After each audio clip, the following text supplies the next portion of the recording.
خبروں کی تفصیلات آگے بڑھائیں اور آپ کو بتائیں، پاک فوج ملکی دفاع کو ناقابل تذکیر بنانے کے ساتھ ساتھ ملکی ترقی اور خوشحالی میں بھی اہم کردار ادا کر رہی ہے۔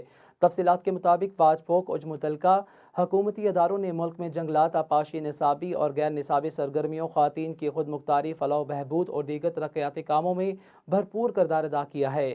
ملک بھر میں بالخصوص پسماندہ علاقوں میں ترقیاتی منصوبوں پر پاک فوج نے خصوصی توجہ دی ہے۔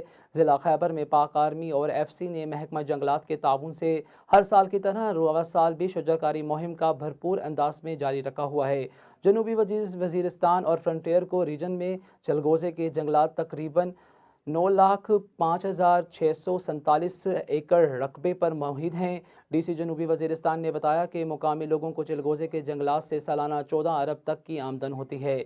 ملک میں خوراک کے تحفظ کو یقینی بنانے کے لیے پاک آرمی کی کوششوں سے گرین پاکستان انسینیشن پروگرام اور فورن گرو کے تحت زراعت کے شعبے میں جدت آئے گی۔